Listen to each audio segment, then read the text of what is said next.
Paper solution के एक और वीडियो में आप सभी का स्वागत है। इस वीडियो में आपको आरआरबी ग्रुप डी का जो पेपर हुआ था 24 अगस्त 2022 को शिफ्ट 2 में, उसका मैं मैथ का डिटेल में सॉल्यूशन कराऊंगा। तो वीडियो के लास्ट तक जरूर बने रहिएगा, क्योंकि ऐसे ही जो प्रीवियस ईयर में क्वेश्चन आए हुए होते हैं, उसमें से काफी क्वेश्चन आपके एग्जाम में भी रिपीट होते हैं। तो चलिए शुरुआत करता हूँ पहले क्वेश्चन से। अगर अभी तक आपने चैनल को सब्सक्राइब नहीं किया है तो चैनल को सब्सक्राइब कर लीजिए और दोस्तों के साथ भी शेयर कर दीजिए। इस क्वेश्चन में दिया हुआ है कि एक समांतर चतुर्भुज है जिसकी सभी भुजाएं बराबर हैं और विकर्ण असमान है। तो ये क्या कहलाएगा, ये पूछा गया है। पैरेललोग्राम इसमें दिया गया है, पैरेललोग्राम, और इसकी सभी भुजाएं बराबर दी गई हैं। तो जिसकी सभी भुजाएं बराबर हों और विकर्ण सेम ना हो, असमान हो, तो वो होता है रोम्बस, या कहें समचतुर्भुज। तो इसकी चारों भुजाएं तो बराबर होंगी। जैसे अगर एक भुजा ए है तो सभी भुजाएं ए होंगी, लेकिन इसका विकर्ण असमान होगा। एक छोटा होता है तो एक बड़ा होता है। तो इसलिए ये विकर्ण जो होंगे, इसके डायगोनल्स होते हैं, वो अनइक्वल होंगे। तो ये होगा ऑप्शन 2 इसमें करेक्ट हो जाएगा। तीन अलग अलग चौराहों पर तीन ट्रैफिक लाइटें क्रमशः हर 30 सेकंड, 45 सेकंड और 60 सेकंड के बाद लाल हो जाती हैं। यदि वे सुबह 8:30 बजे एक साथ लाल हो जाती हैं तो वो फिर से एक साथ किस समय लाल हो जाएंगी, ये पूछा गया है। तो तीन लाइटें हैं, 30 सेकंड, 45 सेकंड और 60 सेकंड के 60 सेकंड बाद लाल हो जाती हैं। तो एक साथ कब लाल होंगी अगली बार? तो इसका एलसीएम निकालना पड़ेगा। तो एलसीएम निकालें तो 2 से डिवाइड करेंगे, ये आ जाएगा 15। ये डिवाइड नहीं होगा तो ये हो जाएगा 45, ही ऐसे रहेगा। और 60 को डिवाइड करेंगे तो ये हो जाएगा 30। फिर से हम 2 से डिवाइड कर सकते हैं, क्योंकि 30 को डिवाइड कर सकते हैं। ये हो जाएगा 15 का ऐसे ही रहेगा, 45 ऐसे ही रहेगा, ये हो जाएगा 15। अब 3 से डिवाइड करें तो ये हो जाएगा 5, और ये हो जाएगा 15 × 45, और ये हो जाएगा 5। फिर 3 से कर सकते हैं तो 5, ये हो जाएगा 5 और ये 5।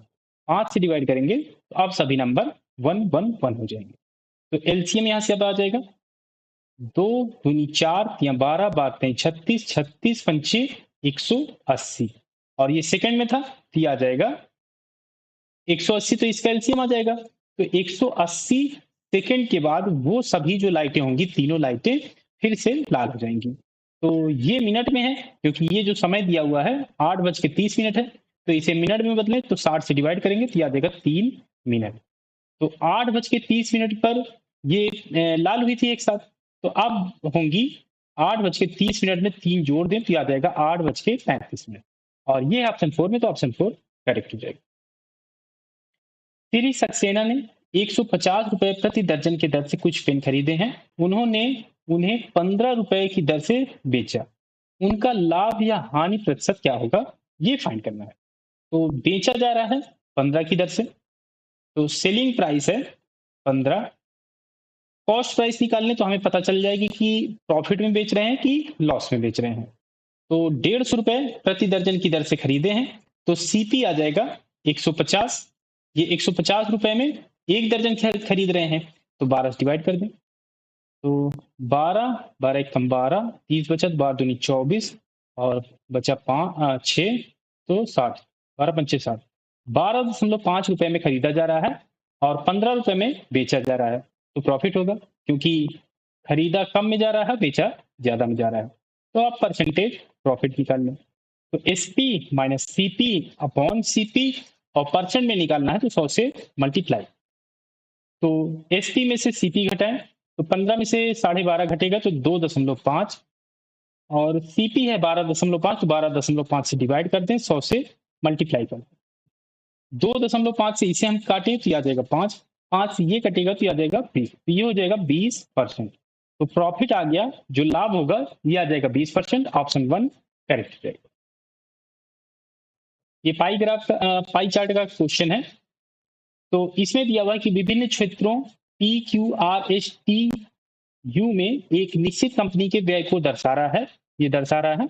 ग्राफ का अध्ययन कीजिए और प्रश्न का उत्तर दीजिए। क्षेत्र एस पर कुल व्यय का लगभग कितना प्रतिशत व्यय किया गया है, ये फाइंड करना है। तो एस कहां पर है, ये है यहाँ पर 95 डिग्री दिया हुआ है।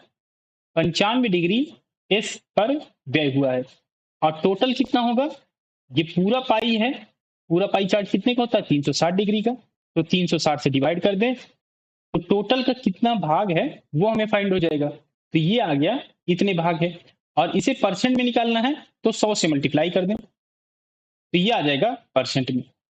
तो आप इसे सॉल्व कर लें, तो जीरो से ये जीरो कैंसिल हो जाएगा, और 95 गुणे 10 हो जाएगा 950, डिवाइड करना है 36 से, 2 से हम डिवाइड कर सकते हैं तो ये हो जाएगा 47.5, तो 475 हो जाएगा, और ये 2 से डिवाइड करेंगे तो ये आ जाएगा 18।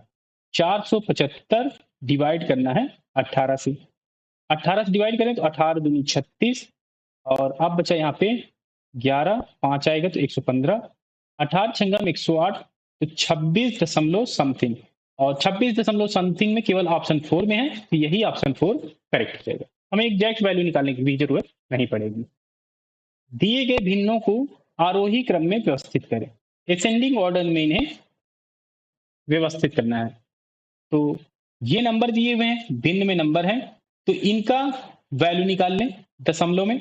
जैसे 1/3 है तो 1 को हम 3 से डिवाइड करें तो ये आएगा लगभग 0.33, और 4 को डिवाइड करें 7 से तो 7 चौके 28, 7 पचे 35, ये आएगा 0.5 50, 7 57 4, ये आ जाएगा 0.57। इसे डिवाइड करें तो 2 के 5 से डिवाइड करेंगे तो ये आ जाएगा 0.4, और 5 को 6 से डिवाइड करें तो 8 छंग 48, 0.8, अब बचा यहाँ पे 20 हो जाएगा तो 6 3 18, 0.83 आएगा, और 3/5 ये हो जाएगा 0.6। अब इन्हें असेंडिंग ऑर्डर में अरेंज करना है, तो सबसे पहले छोटा नंबर, तो और इसमें सबसे छोटा नंबर ये है, तो ये है 1/3 के रिस्पेक्ट में था, तो ये आ जाएगा पहले आएगा 1/3। अब इसके बाद कौन सा नंबर आएगा 0.4, तो ये था 2/5 के रिस्पेक्ट में, तो 2/5 हो जाएगा। फिर आएगा 0.57, तो ये था 4/7 का, तो 4/7, और अब आएगा 0.6 जो कि 3/5 को हमने लिखा था 3/5, और फिर आएगा लास्ट में 5/6। अब ऑप्शन में देख लें तो 1/3 यहाँ पर है और यहाँ पर है, और उसके बाद 2/5 यहाँ पर भी है, यहाँ पर भी है 4/7, तो फिर है 4/7 जो कि ऑप्शन 4 में, तो ऑप्शन 4 करेक्ट हो जाएगा। एक पुरुष और उसकी पत्नी की वर्तमान आयु का अनुपात 7:6 है। तो अनुपात दिया हुआ है, डायरेक्ट अनुपात यहाँ पे मिला हुआ है, तो इसका मल्टीप्लायर x मान लें, इसका मल्टीप्लायर x मान लें, तो पुरुष का मैन का क्या आ जाएगा एज 7x हो जाएगा, 7:6 है तो मैन का आ जाएगा 7x, और उसकी पत्नी का वुमेन का जो आ जाएगा ये आ जाएगा 6x, क्योंकि अनुपात 6 है तो x से मल्टीप्लाई कर दिए दोनों में, तो मैन का आ गया 7x और वुमेन का आ गया 6x। अब कह रहे हैं कि 6 वर्ष बाद यह अनुपात 8:7 हो जाएगा, तो 6 वर्ष बाद मैन का हो जाएगा 7x और प्लस 6, और वुमेन का हो जाएगा 6x प्लस 6, और इनका अनुपात 8:7 है, तो इनका अनुपात हम निकालें तो ये हो जाएगा 7x plus 6 upon 6x plus 6, और ये इक्वल हो जाएगा 8/7 की। तो अब इसको हम x की वैल्यू निकाल सकते हैं, तो क्रॉस मल्टीप्लाई करें 7 7 49x, और ये हो जाएगा 42, और ये हो जाएगा 8 6 48x, और ये हो जाएगा 8 6 48, तो 48x इधर आएगा तो ये आ जाएगा 49 में से घटेगा तो x हो जाएगा, 42 इधर घटेगा 48 में, ये हो जाएगा 6, x की वैल्यू आ गई 6।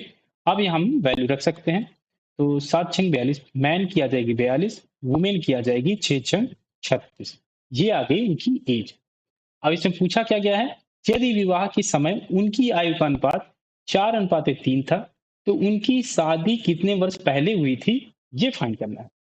तो उनकी आयु का अनुपात जिस समय उनका विवाह हुआ था 4:3 दिया हुआ है, तो मान लेते हैं कि उनकी शादी जो हुई थी वो हुई थी ए वर्ष पहले हुई थी, तो इसमें से ये जो एज आई है इसमें से घटा दें, और जो इसका अनुपात होगा 4:3 के अनुपात के इक्वल हो जाएगा, तो 42 में से ए घटाएं और 36 में से ए घटाएं, तो इसका जो अनुपात होगा ये हो जाएगा 4:3 के। अब यहाँ से हम ए की वैल्यू निकाल सकते हैं। क्रॉस मल्टीप्लाई करें तो 3 से मल्टीप्लाई होगा तो ये आ जाएगा 4 3 12, 2 3 6, ये हो जाएगा 3a। और 4 से यहाँ मल्टीप्लाई करें तो ये हो जाएगा 144 माइनस 4a। माइनस का 4 इधर आएगा, 3a इसमें घट जाएगा, ये हो जाएगा a। और 126 इधर आएगा तो 144 में से 126 घटेगा तो ये हो जाएगा 18। ए की वैल्यू आ गई 18 और ये वर्ष में माना गया था, ये आ जाएगा साल। तो 18 साल पहले उनकी शादी हुई थी। ये है ऑप्शन 1 में, तो ऑप्शन 1 करेक्ट हो जाएगा। यदि x 3 है तो x plus 7x, x plus 5, x plus 6 का चतुर्थ समानुपातिक ज्ञात कीजिए कि क्या होगा। फोर्थ प्रोपोर्शन इसमें फाइंड करना है। तो एक नंबर दिया हुआ है x प्लस 7x और x की वैल्यू यहाँ पे 3 है, तो 3 हम रख दें x की वैल्यू, तो ये हो जाएगा 7 और 1 8, 8x की वैल्यू और x की वैल्यू रख दें तो 8 से 24, एक नंबर आ गया 24। और x की जगह 3 रखें तो 5 और 3 8, दूसरा नंबर 8 आ गया। और तीसरा नंबर हो जाएगा 6 3 9।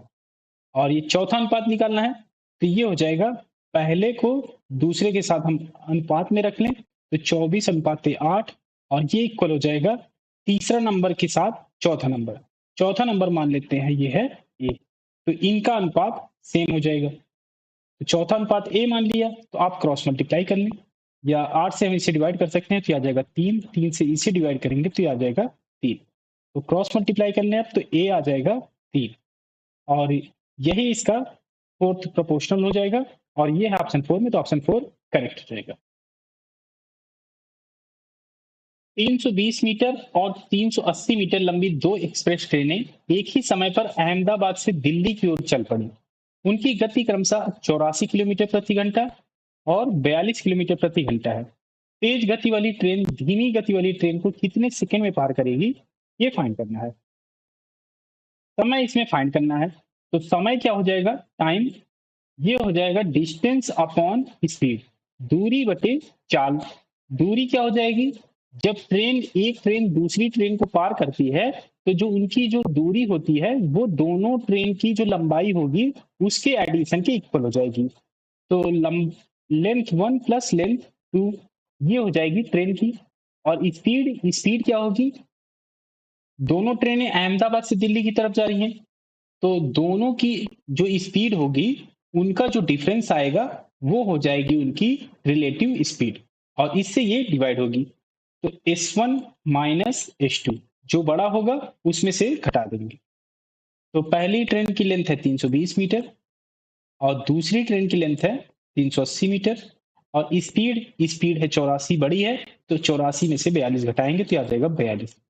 ये मीटर में रखा जा रहा है तो स्पीड हमें रखना पड़ेगा मीटर पर सेकंड में, तभी ये जो टाइम आएगा वो सेकंड में आएगा। तो 42 में ऐसा क्या मल्टीप्लाई कर दें कि ये मीटर पर सेकंड में चेंज हो जाए, तो इसमें मल्टीप्लाई करना पड़ेगा 5/18 का। तो आप इसे सॉल्व कर लें, 320 और 380 जो हो जाएगा 3 6 और 1 7, 700 डिवाइडेड बाई ये हो जाएगा 42 गुणे 5 और ये 18 ऊपर चला जाएगा, 18 ऊपर मल्टीप्लाई हो जाएगा। तो 7 से डिवाइड कर सकते हैं तो आ जाएगा 100, 7 से इसे डिवाइड करें तो आ जाएगा 6, 6 से इसे डिवाइड करें तो ये हो जाएगा 3 और 5 से इसे डिवाइड करें तो ये हो जाएगा 20। अब केवल 20 और 3 बचा, मल्टीप्लिकेशन में तो आ जाएगा 20 नहीं 60, 60 सेकंड हो जाएगा। तो समय आ जाएगा 60 सेकंड और ये है ऑप्शन 3 में, तो ऑप्शन 3 करेक्ट हो जाएगा। एक ही समीकरण दिया हुआ है, इसमें मूलों का योग पूछा गया है तो मूलों का योग इसमें फाइंड करना है। सम ऑफ रूट्स, अगर इक्वेशन के रूट्स अल्फा और बीटा हैं तो अल्फा प्लस बीटा जो होता है ये होता है -b/a और b और a क्या है, तो इसका स्टैंडर्ड इक्वेशन लिख दें तो ये हो जाएगा ax² plus bx plus c equal to 0। इसमें से कंपैरिजन करेंगे, जो इनके कोफिशिएंट होंगे यही हैं a b c। तो b का अगर हम कंपैरिजन करें तो b है x के पास, तो इसका जो b आ जाएगा -11 और a हमें वैल्यू चाहिए तो a की वैल्यू आ जाएगी, यहाँ से कंपैरिजन करें उसके साथ तो ए की वैल्यू आ जाएगी 5। अब यहाँ पे रख दें तो -11 माइनस माइनस प्लस हो जाएगा, तो 11 और ए की वैल्यू 5 है, तो आ जाएगा 11/5। ऑप्शन 2 करेक्ट हो जाएगा इसमें। एक आयताकार भूमि पर बाड़ लगाने की लागत ज्ञात कीजिए यदि इसका क्षेत्रफल 100 वर्ग मीटर है तथा एक भुजा 20 मीटर है तथा इसकी लागत 30 रुपए प्रति मीटर है। तो बाड़ लगाया जा रहा है, तो इसका हमें चाहिए पेरीमीटर, परिमाप चाहिए। तो ये आयताकार भूमि है, लंबाई इसकी दी हुई है 20 मीटर, तो चौड़ाई भी हमें चाहिए। जो इसकी चौड़ाई होगी तभी हम निकाल सकते हैं इसका परिमाप। तो परिमाप निकालने के लिए चौड़ाई निकालें, तो इसका क्षेत्रफल दिया हुआ है। तो एरिया, एरिया क्या होता है, लंबाई पूरी चौड़ाई। एरिया हो गया 100 और लंबाई 20 है, चौड़ाई निकाल लें। 20 से ये डिवाइड होगा तो आ जाएगा 5, तो चौड़ाई आ गई 5, तो ये आ जाएगी 5। अब परिमाप निकालें, पेरीमीटर,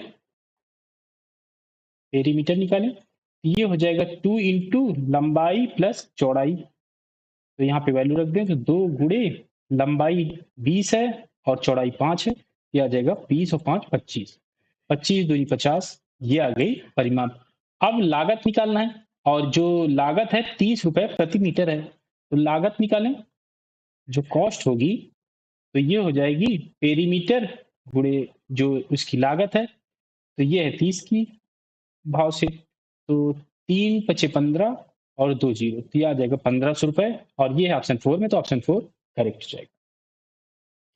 एक बल्लेबाज ने पिछली 5 पारियों में निम्नलिखित रन बनाए, यदि औसत स्कोर 43 है तो चौथी पारी में उसका स्कोर ज्ञात कीजिए कि क्या हो।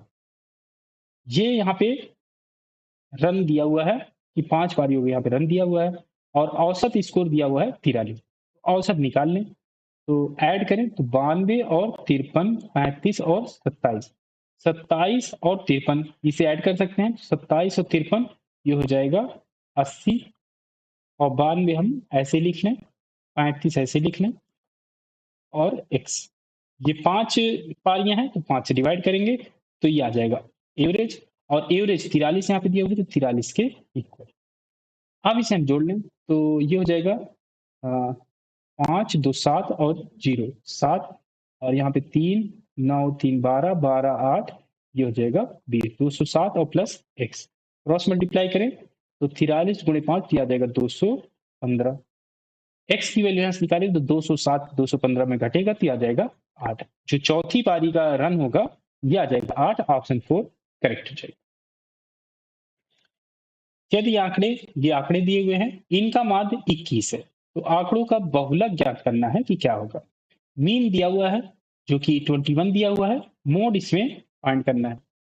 तो मोड क्या होता है, जो नंबर सबसे ज्यादा बार रिपीट होती है वही होता है मोड, या कहें बहुलक। तो यहाँ पर x के टर्म में नंबर दिए हुए हैं, तो हमें निकालना पड़ेगा पहले x की वैल्यू। तो माध्य दिया हुआ है, तो सबसे पहले माध्य निकालने सभी नंबर का, तो 11 और 17 28, 28 और 1, क्योंकि 1 यहाँ पे है प्लस में, तो 28 1 29, 29 और 19, 29 9 38, 38 और 10 48, 48 में से 4 जाएगा तो 44, 44 और 5 49, 49 ही हो गए। और प्लस x कहाँ पर है, 1 यहाँ पर है, 3 यहाँ पर है, 4 2 यहाँ पर है, 6 6 1 7 7 x। और ये कितने नंबर है, 1 2 3 4 5 6 7, 7 नंबर है, तो 7 से डिवाइड करेंगे तो ये आ जाएगा माध्य जो कि 21 दिया हुआ है, 21 के इक्वल हो जाएगा। तो 7 से हम डिवाइड कर सकते हैं तो ये आ जाएगा 7, 7 से ये डिवाइड होगा तो ये आ जाएगा x। तो 7 प्लस x की वैल्यू आ जाएगी 21, तो x की वैल्यू निकालें तो आ जाएगा 14, 14 आ गई। अब ये नंबर पर हम रख दें, तो 11 तो ऐसे ही रहेगा, 17 ऐसे ही रहेगा, और x प्लस 1 ये हो जाएगा 15, 3x ये हो जाएगा 14 थी 42, और 19 19 ऐसे ही रहेगा, और 2x माइनस 4 तो 14 दूनी 28, 28 में 4 घटेगा 24, और x प्लस 5 14 5 19। तो अगर आप देखें तो सभी नंबर अलग अलग हैं, केवल 2 बार 19 रिपीट हो रहा है, तो यही सबसे ज्यादा बार रिपीट हो रहा है, तो यही हो जाएगा इसका मोड या कहें बहुलक, ऑप्शन 3 करेक्ट हो जाएगा। यदि 1 plus root three and 1 minus root three एक द्विघात समीकरण के मूल हैं, तो द्विघात समीकरण क्या होगा ये फाइंड करना है। तो 2 रूट दिए हुए हैं, ये और ये क्वाड्रेटिक इक्वेशन हमें फाइंड करना है। क्वाड्रेटिक इक्वेशन का जो जनरल इक्वेशन होता है ये होता है A X square plus B X plus C equal to 0। अगर मूल अल्फा और बीटा है तो अल्फा प्लस बीटा ये हो जाता है माइनस बी अपॉन ए, और अल्फा इंटू बीटा जो हो जाता है ये हो जाता है सी अपॉन ए। तो बी अपॉन ए और सी अपॉन ए की हम वैल्यू निकाल सकते हैं, तो इसे भी इसी के टर्म में बदल लें, बी अपॉन ए और सी अपॉन ए की टर्म में। तो ए से दोनों तरफ हम डिवाइड कर दें, ये हो जाएगा एक्स स्क्वायर और ये हो जाएगा प्लस बी अपॉन ए एक्स प्लस ये हो जाएगा सी अपॉन ए इक्वल टू 0। तो अल्फा प्लस बीटा दो मूल दिए हुए हैं, तो मूल अगर हम ऐड करें तो 1 प्लस 1 ये हो जाएगा 2, और प्लस रूट 3 माइनस रूट 3 कट जाएगा, तो ये आ जाएगा माइनस बी अपॉन ए की वैल्यू आ जाएगी 2, और बी अपॉन ए की वैल्यू निकालें तो ये आ जाएगी -2। बी अपॉन ए की वैल्यू निकल गई। ऐसे ही सी अपॉन ए की निकालें तो अल्फा इंटू बीटा दोनों मूल को मल्टीप्लाई कर दें, तो 1 plus root 3 into 1 minus root 3, ये कुछ 1 स्क्वायर माइनस रूट 3 का होल स्क्वायर बन जाएगा, तो ये हो जाएगा 1 माइनस 3, ये आ जाएगा -2। तो सी अपॉन ए की वैल्यू आ गई -2। अब इसमें हम रख दें इस इक्वेशन में, ये हो जाएगा एक्स स्क्वायर और बी बाई ए की वैल्यू है -2, तो आ जाएगा -2x, और सी अपॉन ए की वैल्यू है -2, तो आ जाएगा -2 इक्वल टू 0। ये इक्वेशन आ गई और यही हमें फाइंड करना था, और ये ऑप्शन 3 में, तो ऑप्शन 3 करेक्ट हो जाएगा। 12, 24 और 45 का चौथा अनुपात निकालना है। मान लेते हैं चौथा अनुपात है x, तो पहले दो इनका जो रेशियो होगा अगले दो के रेशियो के इक्वल हो जाएगा, तो ये इक्वल होंगे तीसरे और चौथे के, तो 45 बटे x के ये इक्वल हो जाएगा।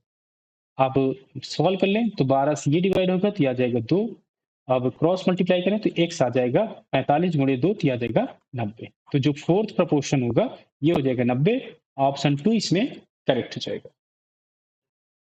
आज बुधवार है, 75 दिन बाद सप्ताह का कौन सा दिन होगा ये फाइंड करना है।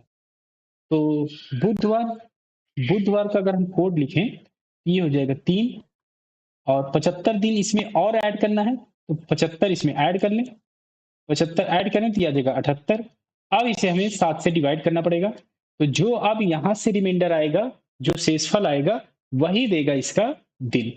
तो 7 से डिवाइड करें 11 सते 77, तो एक यहाँ पर रिमाइंडर बच जाएगा, एक रिमाइंडर बच गया। और एक का कोड क्या होता है, ये होता है मंडे, मंडे कहें या कहें सोमवार, तो सोमवार होगा 75 दिन बाद। तो ये ऑप्शन 3 में, तो ऑप्शन 3 करेक्ट हो जाएगा। 12 वर्ष पहले रेखा की आयु उसकी बहन की आयु की 2/5 थी। रेखा और उसकी बहन की वर्तमान आयु का अनुपात 3:4 है, तो उनकी वर्तमान आयु का योग क्या है ये फाइंड करना है। तो रेखा और उसकी बहन की वर्तमान आयु 3:4 के अनुपात में है, तो अनुपात में दिया हुआ है तो इसका मल्टीप्लायर x मान लें, तो रेखा की आयु हो जाएगी, रेखा की आयु हो जाएगी 3 अनुपात दिया हुआ है तो x से मल्टीप्लाई हो जाएगा, तो आ जाएगा 3x। और उसकी बहन की, तो उसकी जो सिस्टर होगी उसका जो अनुपात है वो 4 का दिया हुआ है, तो 4 गुणे x, तो आ जाएगा 4x। तो रेखा की एज आ गई 3x और उसकी बहन की आ गई 4x। अब कह रहे कि 12 वर्ष पहले, तो 12 वर्ष पहले तो रेखा में से 12 घटा दें, ये आ जाएगी उसकी एज, और उसकी सिस्टर में से 12 घटाएं, उसकी सिस्टर में से अगर हम 12 घटाएं ये हो जाएगा 4x माइनस 12। और ये दिया हुआ है कि उसकी रेखा की जो आयु है उसकी बहन की 2/5 थी, तो रेखा की आयु इसमें इसकी सिस्टर के इक्वल हो जाएगा जब इसमें हम 2/5 का मल्टीप्लाई कर देंगे। तो क्रॉस मल्टीप्लाई कर ले, ये हो जाएगा 15x माइनस 60, और ये हो जाएगा 4 दूनी 8x, और ये हो जाएगा 12 दूनी 24 माइनस 24। 8x इधर ले आए तो 15 में से घटेगा तो ये आ जाएगा 7x, और माइनस 60 इधर जाएगा तो प्लस हो जाएगा 60 माइनस 24 हो जाएगा, तो 7x की वैल्यू निकालें तो 60 में से 24 जाएगा तो ये आ जाएगा 36। 7x की वैल्यू 36 आ गई, और इसमें हमें फाइंड करना है उनकी वर्तमान आयु का योग। उनकी वर्तमान आयु एक की 3x है और एक की 4x है, तो 4 3 7x। इसकी वैल्यू फाइंड करना है और यही डायरेक्ट इसकी वैल्यू आ गई 36। तो ये हो जाएगा 36 साल और ये है ऑप्शन 1 में, तो ऑप्शन 1 करेक्ट हो जाएगा।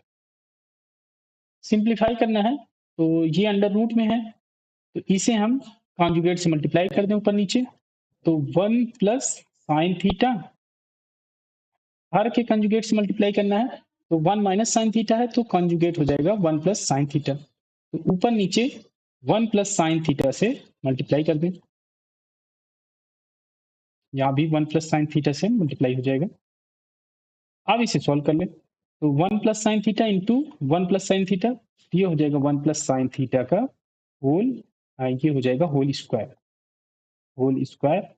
अपॉन, और 1 minus sine theta into 1 plus sine theta, तो ये हो जाएगा 1 माइनस साइन स्क्वायर थीटा। ये अंडर रूट में था तो ये आ जाएगा अंडर रूट, ये स्क्वायर में है तो एक अंडर रूट बाहर आ जाएगा, तो 1 प्लस साइन थीटा हो जाएगा और ये हो जाएगा 1 माइनस साइन स्क्वायर थीटा को हम क्या लिख सकते हैं, कॉस स्क्वायर थीटा, और ये भी स्क्वायर रूट से आएगा तो ये आ जाएगा कॉस थीटा। अब इसे हम डिवाइड कर दें, 1 अपॉन कॉस थीटा ये हो जाएगा sec theta plus sine theta upon cos theta ये हो जाएगा टैन थीटा। ये इसका आंसर आ जाएगा और ये है ऑप्शन 4 में, तो ऑप्शन 4 करेक्ट हो जाएगा। ए अपॉन बी की वैल्यू दी हुई है 4/3 और एक कंडीशन और दी हुई है 3a प्लस 2b दिया हुआ है यहाँ पर 24। तो ए का मान इसमें फाइंड करना है, तो अनुपात में दिया हुआ है तो मान लें इनका मल्टीप्लायर x है, तो a की वैल्यू 4x हो जाएगी और b की वैल्यू 3x हो जाएगी। तो अब यहाँ पे हम वैल्यू रख दें, तो ये हो जाएगा 4x, a की जगह 4x रखें तो 4 3 12x और प्लस b की जगह 3x रखें तो 3 दूनी 6x, ये आ जाएगा 24। तो 12 और 6 18x, ये आ जाएगा 24। तो x की वैल्यू निकालें तो 24/18, 6 से डिवाइड करें तो ये आ जाएगा 4, ये डिवाइड होगा तो ये आ जाएगा 3, ये आ जाएगा 4/3। और इसमें हमें a की वैल्यू फाइंड करना है, a की, तो a है 4x, तो यहाँ पे हम निकाल सकते हैं 4x, x की वैल्यू 4/3 है, 4/3 से मल्टीप्लाई, तो 4 चौके 16/3, ये इसका आंसर आ जाएगा और ऑप्शन 1 करेक्ट हो जाएगा। एक भिन्न 1/2 हो जाती है यदि अंश में 2 और हर में 5 जोड़ दिया जाता है। तो अंश और हर में जोड़ा जाता है कुछ, तो मान लेते हैं x है अंश और हर है y, न्यूमरेटर x मान लिया और डिनोमिनेटर y मान लिया, तो ये है भिन्न जो इसमें पूछी गई है फ्रैक्शन। तो अब कह रहा है कि अंश में 2 जोड़ा जाता है, तो अंश में 2 जोड़ दे तो x प्लस 2 और हर में 5 जोड़ दिया जाए y प्लस 5, ये हो जाता है 1/2।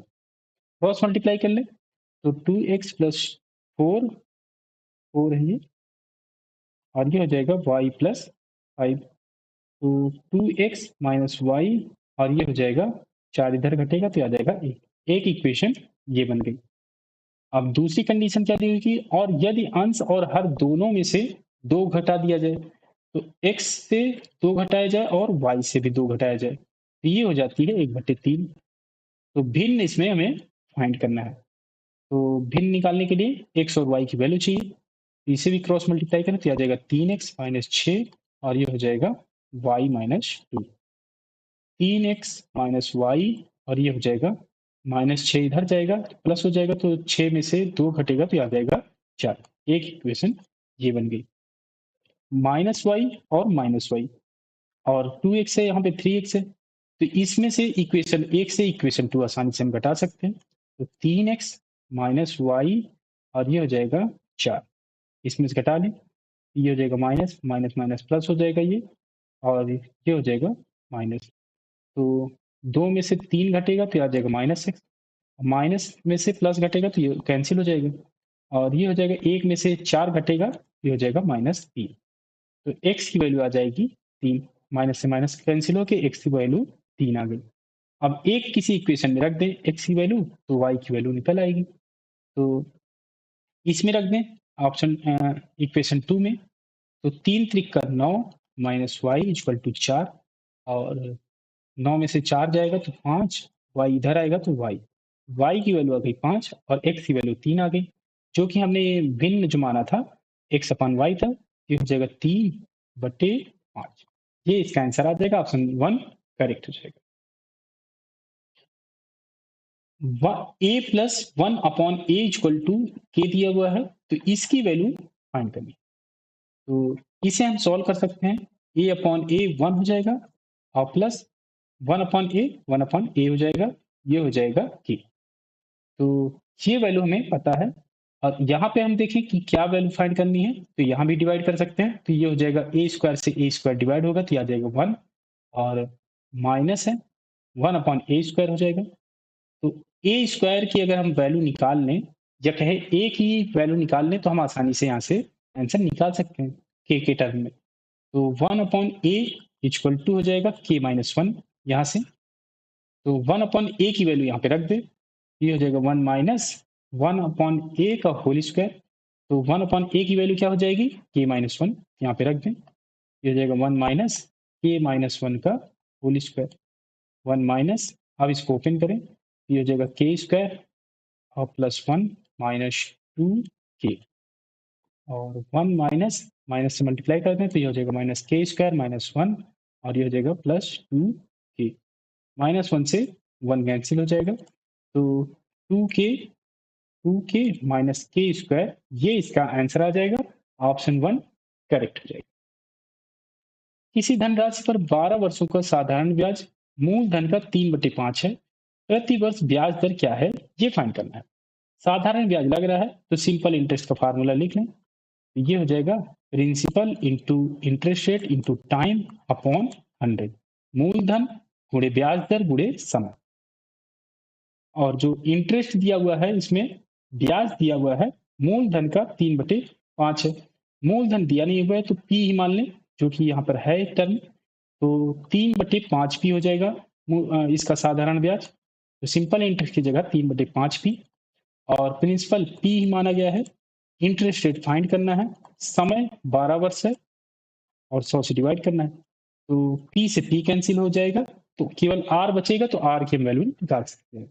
3 से ये डिवाइड होगा तो आ जाएगा 4, और 5 से ये डिवाइड होगा तो आ जाएगा 20, 4 से इसे डिवाइड करें तो आ जाएगा 5, क्रॉस मल्टीप्लाई करें तो आर आ जाएगा 5 वर्ष। ये इसका आंसर आ जाएगा, ऑप्शन 3 करेक्ट हो जाएगा। यदि त्रिभुज ABC त्रिभुज DEF के समरूप हैं, जैसे कि यहाँ पे दिया हुआ है, कंडीशन दी हुई है, और BC की वैल्यू दी हुई है, तो EF किसके बराबर होगा ये फाइंड करना है। ये अगर आप ऑप्शन देखें तो यहाँ पे सेंटीमीटर में वैल्यू है, तो EF की वैल्यू सेंटीमीटर में निकालनी है। एक त्रिभुज ड्रा कर ले ABC का, मान लेते हैं ये A है, ये B है, ये C है। BC 8 दिया हुआ है तो BC 8 सेंटीमीटर है, और एक DEF वाला त्रिभुज ड्रा कर लें, DEF का मान लेते हैं ये D है, ये E है और ये F है। 2AB = दिया हुआ है DE के, यहाँ पे रेशियो निकालें तो AB/DE, तो ये इधर आएगा तो 1/2 हो जाएगा, तो AB/DE ये हो जाएगा 1/2। AB किसके साथ दिया हुआ है, DE के, तो DE के साथ दिया हुआ है, और वैल्यू BC की दी हुई है, BC की दी हुई है, और किसकी पूछी गई है, EF की। तो ये जो रेशियो दिया हुआ है, इसी के रेशियो में अगला भी रेशियो होगा, क्योंकि समरूप है तो इसी के रेशियो में अगला भी होगा। तो AB/DE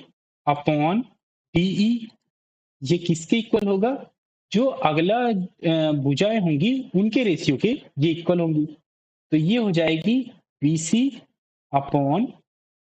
के।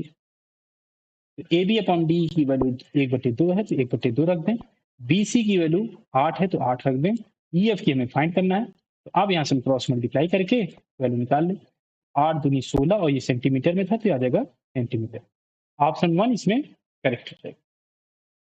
एक वस्तु का क्रय मूल्य उसके अंकित मूल्य का 64% है, तो अंकित मूल्य का जो क्रय मूल्य दिया हुआ है 64% दिया हुआ है, तो अंकित मूल्य से रिलेशन दिया हुआ है, तो मान लेते हैं जो मार्क प्राइस है, अंकित मूल्य मार्क प्राइस होती है, तो मार्क प्राइस मान लेते हैं 100x है, क्योंकि 64% इससे निकालना आसान हो जाएगा, तो कॉस्ट प्राइस क्या हो जाएगा, जो क्रय मूल्य हो जाएगा 64% है, ये हो जाएगा 64x, डायरेक्ट हम निकाल सकते हैं।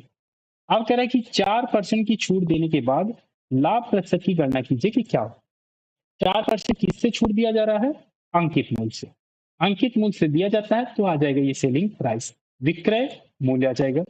तो विक्रय मूल्य कैसे निकलेगा, 4% की छूट देने पर। 4% 100x में कम कर दें तो 4 कम होगा तो आ जाएगा 96x। तो कॉस्ट प्राइस पता है, सेलिंग प्राइस पता है, तो आसानी से हम लाभ प्रतिशत निकाल लें। परसेंटेज प्रॉफिट, परसेंटेज जो लाभ हो जाएगा ये हो जाएगा S P minus C P upon C P into 100। तो एस पी क्या है, एस पी है 96x और सी पी 64 है, 64x है। तो 96 में से 64 घटेगा, ये हो जाएगा 32x हो जाएगा, और सी पी पहले ही 64x है, थोड़ी 100, 32 से ये कैंसिल होगा तो 2, एक्स से एक्स कैंसिल, 2 से ये कैंसिल होगा तो ये आ जाएगा 50। तो परसेंटेज जो प्रॉफिट होगा ये आ जाएगा 50%। यही इसमें फाइंड करना था, ऑप्शन 2 करेक्ट करेक्ट। दो रेलगाड़ियां क्रमशः स्टेशन ए और बी से एक ही समय पर चलना शुरू करती हैं और क्रमशः 60 किलोमीटर प्रति घंटा और 40 किलोमीटर प्रति घंटा की गति से एक दूसरे की ओर चलती हैं। जब वे मिलती हैं तब तक तेज चलने वाली रेलगाड़ी धीमी चलने वाली रेलगाड़ी से 60 किलोमीटर की दूरी तय कर चुकी होती है। दोनों स्टेशनों के बीच की दूरी क्या होगी, ये फाइंड करना। तो समय तो सेम होगा दोनों का, जो समय होगा टाइम 1 और टाइम 2, जो पहले रेलगाड़ी के लिए होगा समय वही दूसरे रेलगाड़ी के लिए होगा, क्योंकि एक ही समय पर मिलेंगी। तो जितना समय वो चलेगी उतना ही समय दूसरी ट्रेन भी चलेगी। लेकिन इसमें दिया हुआ है कि 60 किलोमीटर, 60 किलोमीटर जो तेज चलेगी रेलगाड़ी वो ज्यादा कवर कर लेगी। तो मान लेते हैं जो जो स्लो ट्रेन चलती है, स्लो ट्रेन चलती है वो एक्स दूरी कवर कर रही है, तो अगली जो होगी जो फास्ट ट्रेन कवर करेगी वो एक्स प्लस 60 किलोमीटर कवर कर लेगी। तो एक्स मान लिया तो दूसरी ट्रेन एक्स प्लस 60 किलोमीटर तय करेगी।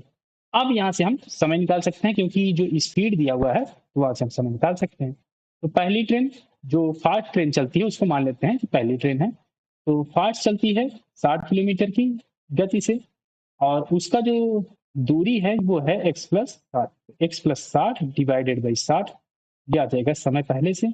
और दूसरे से निकालें तो इसकी दूरी है x और चाल है 40, ये आ जाएगा 40, 0 से 0, और 2 से हम डिवाइड कर सकते हैं तो ये आ जाएगा 3 और ये आ जाएगा 2। क्रॉस मल्टीप्लाई करते हैं तो 2 इधर मल्टीप्लाई होगा तो ये आ जाएगा 2x प्लस ये हो जाएगा 120, और 3 से इधर मल्टीप्लाई करें तो ये आ जाएगा 3।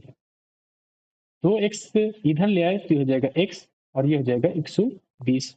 x की वैल्यू आ गई 120, और इसमें फाइंड करना था दोनों स्टेशनों के बीच की दूरी। एक चली है x, दूसरी चली है x+60, तो दोनों जो दूरी होंगी यही होगी दोनों स्टेशनों के बीच की दूरी। तो अब यहाँ से हम वैल्यू रख दें, तो x की वैल्यू 120 रखें तो 2x है, तो 12 दूनी 24, 240, और 60 पहले था, ये हो जाएगा 300 किलोमीटर। तो जो दोनों स्टेशनों के बीच की दूरी होगी 300 किलोमीटर हो जाएगी, ऑप्शन 1 करेक्ट हो जाएगा। एलसीएम फाइंड करना है, फैक्टर्स दिए हुए हैं। तो एलसीएम क्या होता है, जब फैक्टर्स दिए होते हैं जो उनकी सबसे ज्यादा पावर होती है वही आती है एलसीएम में। तो एलसीएम में आ जाएगी, जैसे 2 की पावर यहाँ पे 3 है, तो सबसे ज्यादा पावर हमें देखना पड़ेगा कि किसमें है। 2 की पावर 3 है, यहाँ पर केवल 2 ही है और यहाँ पे है ही नहीं, तो हमें लेना पड़ेगा जो सबसे ज्यादा पावर है। तो 2 की पावर 3 है तो ये लेना पड़ेगा। ऐसे 3 में देखें तो यहाँ पर पावर 2 है और यहाँ पे है ही नहीं, यहाँ पर है 3, तो हमें जो पावर ज्यादा है यहाँ पर पावर ज्यादा है तो इसे लेना पड़ेगा। अब 5 में देखें तो एक पावर यहाँ पर है, यहाँ 2 पावर है, यहाँ 2 पावर है, 2 पावर वाला लेना पड़ेगा। अब 7 का देखें तो 7 यहाँ पर है नहीं, यहाँ पर 1 है, यहाँ पर 2 है, तो 7 की पावर 2 लेना पड़ेगा। यही इसका आ जाएगा एलसीएम, और ये है 5 की पावर 2 7, ये है ऑप्शन 4 में, तो ऑप्शन 4 करेक्ट है। एक नियमित षटभुज का क्षेत्रफल सेंटीमीटर स्क्वायर में ज्ञात कीजिए जिसकी भुजाओं की लंबाई 6 सेंटीमीटर है। तो भुजाओं की लंबाई दी हुई है, षटभुज है, तो षटभुज अगर हम ड्रा कर लें ऐसे होगा, ऐसे तो ये जब हम सभी इसके जो विकर्ण हैं इनको आपस में मिला दें तो ये बनते हैं, ये जितने भी ट्राइंगल बनेंगे, ये जितने भी ट्राइंगल बनेंगे, यहाँ पर 6 ट्राइंगल बनेंगे और ये होते हैं इसके समबाहु त्रिभुज। समबाहु त्रिभुज होते हैं और भुजा 6 सेंटीमीटर है, तो एक समबाहु त्रिभुज की हम एरिया निकाल लें और उसी को हम 6 से मल्टीप्लाई कर दें तो इसकी जो क्षेत्रफल होगा षटभुज का वो आ जाएगा, रेगुलर हेक्सागन का क्षेत्रफल आ जाएगा। तो ये हो जाएगा एक समबाहु त्रिभुज का क्षेत्रफल क्या होता है, √3/4 ए स्क्वायर। ए क्या है, भुजा, भुजा 6 सेंटीमीटर दी हुई है और 6 त्रिभुज हैं तो 6 से मल्टीप्लाई करना पड़ेगा तो आ जाएगी षटभुज का एरिया। तो अब यहाँ से वैल्यू रख दें तो √3/4 इंटू और भुजा यहाँ पे 6 है तो आ जाएगा 6 गुणे 6 और ये पहले 6, 4 से डिवाइड करें तो 2 ये से डिवाइड होगा, 3 यहाँ 2 से डिवाइड होगा तो 3, 6 त्रिक 18, 18 त्रिक 54 √3। ये इसका आंसर आ जाएगा, ऑप्शन 3 करेक्ट हो जाएगा। एक ये सिंप्लीफिकेशन का क्वेश्चन दिया हुआ है तो पहले ब्रैकेट सॉल्व करते हैं बॉर्ड माउस लगा के। तो पहले ब्रैकेट सॉल्व करते हैं, तो पहले ब्रैकेट सॉल्व करेंगे 2/3 और 1/3, 2 और 1 3, 3/3 किया जाएगा 1। तो ब्रैकेट सॉल्व हो गया इंटू 23 माइनस 13 प्लस 6। अब ऑफ है नहीं, डिवीजन भी नहीं है तो मल्टीप्लीकेशन सॉल्व करेंगे। तो मल्टीप्लाई करें तो 23 गुणे 1 तो हो जाएगा 23 माइनस 13 और प्लस 6, फिर एडिशन तो 23 और 6 29, अब 13, अब केवल सब्ट्रैक्शन बचा तो यही अब सॉल्व कर लें। तो 29 में से 13 जाएगा तो आ जाएगा 16, तो 16 इसका आंसर आ जाएगा, ऑप्शन 2 करेक्ट हो जाएगा। तो इस पेपर में आए हुए सभी क्वेश्चन मैंने आपको करा दिए हैं। अगर ये वीडियो आपको अच्छी लगी हो तो लाइक करिए, दोस्तों के साथ शेयर करिए और सब्सक्राइब जरूर कर लीजिए। साथ ही साथ बेल आइकन जरूर दबाइए जिससे जो भी वीडियो आए आपको नोटिफिकेशन जरूर मिल जाए। तो मिलते हैं एक नए वीडियो के साथ, तब तक आप इन क्वेश्चन की प्रैक्टिस करिए और किसी भी क्वेश्चन में कोई डाउट है या कुछ और पूछना है तो आप कमेंट करके जरूर पूछिएगा।